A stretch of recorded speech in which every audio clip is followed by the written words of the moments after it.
wabarakatuh. Halo teman-teman. Jadi ini adalah video part 3 saya. Untuk kalian yang belum nonton part 1 dan part 2-nya, nonton dulu ya. Oh iya, untuk kalian yang belum kenal, perkenalkan saya Nur Hikmah dari Prodi Hubungan Internasional kelas A Universitas Mula Warman.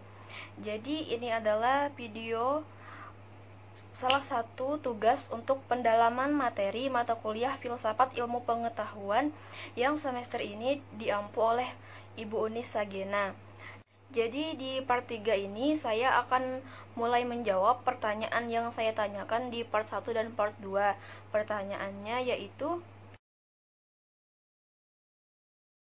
jadi setelah mendapat materi pada pertemuan kemarin, pengetahuan saya menjadi bertambah.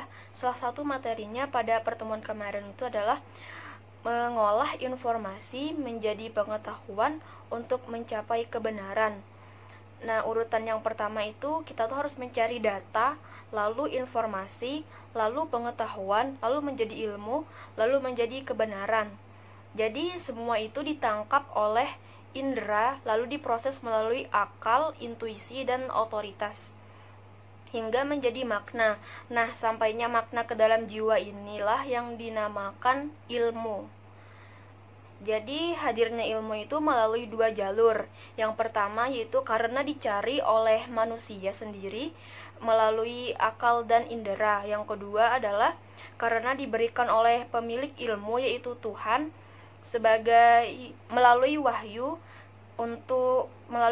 atau kitab suci sebagai referensi, sebagai sumber referensi. Nah, sikap orang terhadap ilmu itu terbagi menjadi 3, yaitu yang pertama, orang yang hanya bersandarkan pada poin 1 saja, poin 2 tidak diakui. Ini seperti kalangan ateis. Lalu yang kedua yaitu orang yang hanya bersandarkan pada poin 2 saja dan poin satunya itu diabaikan. Ini dikatakan seperti kalangan fanatik buta.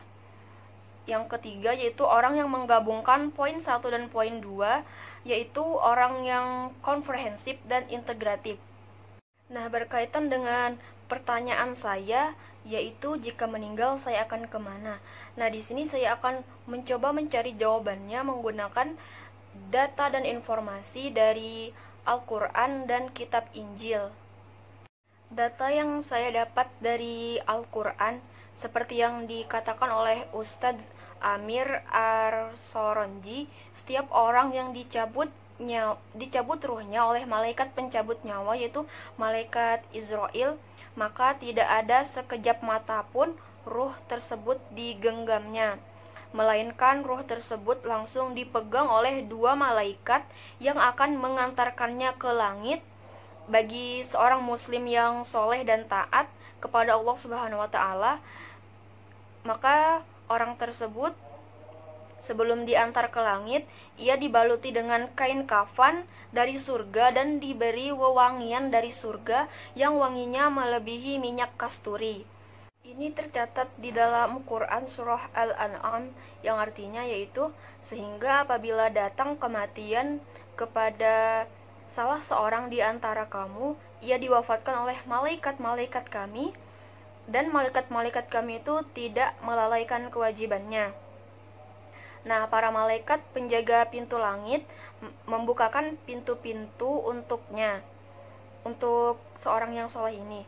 Para malaikat di langit dan di bumi berdoa agar rahmat dan baginya, agar ruh tersebut naik melalui arah mereka.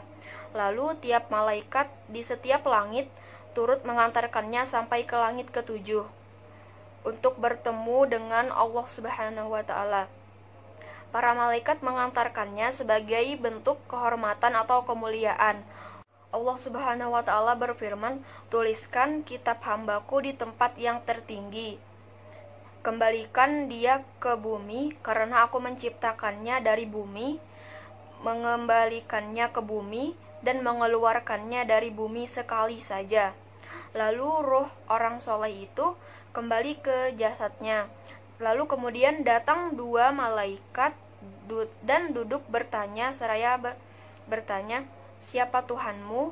Apa agamamu? Siapa laki-laki yang diutus kepadamu? Dari mana kamu mengetahui hal ini? Karena orang soleh, maka ia dengan lancar menjawab pertanyaan-pertanyaan dari malaikat. Adapun ruh yang buruk dari hamba yang tidak soleh, setelah dicabut ruhnya, lalu ia dibalut dengan kain kafan dan diberi wewangian dari neraka, sehingga baunya itu sangat busuk dan tidak disukai oleh malaikat. Para malaikat yang di langit melaknatnya ketika ia dicabut nyawanya. Pintu-pintu langit ditutup, tidak dibuka untuknya. Setiap malaikat berdoa agar ruhnya tidak naik ke arah mereka. Allah Subhanahu wa taala berfirman dalam surah Al-A'raf ayat 40 yang artinya, sesungguhnya orang-orang yang mendustakan ayat-ayat kami dan menyombongkan diri terhadapnya, sekali-kali tidak akan dibukakan bagi mereka pintu-pintu langit, dan tidak pula mereka masuk ke surga hingga onta masuk ke lubang jarum. Data yang saya dapat dari kitab Injil yaitu pada saat manusia mengalami kematian jasmani atau fisik, maka ruhnya akan berada di dua tempat, yaitu sorga atau neraka. Nah, dalam Alkitab, sorga dan neraka merupakan tempat roh-roh orang yang sudah mati. Sorga merupakan tempat terakhir bagi manusia yang benar, sedangkan neraka tempat terakhir bagi manusia yang jahat atau fasik. Alkitab juga mencatat bahwa roh orang yang sudah mati akan kembali kepada Allah. Dalam kitab Pengkhotbah pasal 12 ayat 7 mencatat bahwa roh kembali kepada Allah yang mengkaruniakannya.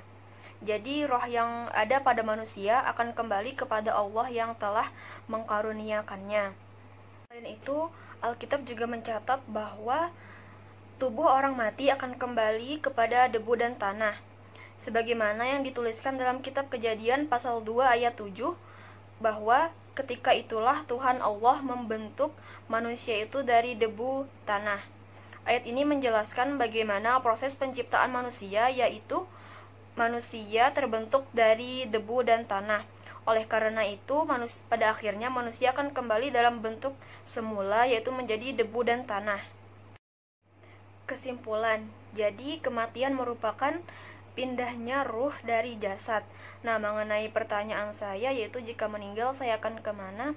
Dari data yang saya dapat, di dalam Islam dikatakan bahwa ruh manusia yang meninggal itu akan dibawa oleh malaikat ke langit untuk menghadap Allah, lalu kemudian setelah menghadap itu akan dikembalikan lagi ke dalam kubur untuk menjawab pertanyaan-pertanyaan dari malaikat. Nah, ruh orang yang meninggal ini akan selamanya di dalam alam barzah atau alam kubur hingga sampai hari kebangkitan kelak atau hari kiamat. Sedangkan data yang saya dapat dari kitab Injil dikatakan bahwa ruh orang yang meninggal itu akan menghadap Allah dan berada di dua tempat, yaitu sorga atau neraka. Alkitab juga mencatat bahwa tubuh orang mati akan kembali ke dalam bentuk tanah atau debu. Jadi itu saja video part 3 ini. Mohon maaf bila terdapat kesalahan, dan saya harap seiring berjalannya pembelajaran filsafat ini, pertanyaan saya akan mendapat titik terang. Dan sampai jumpa di part 5.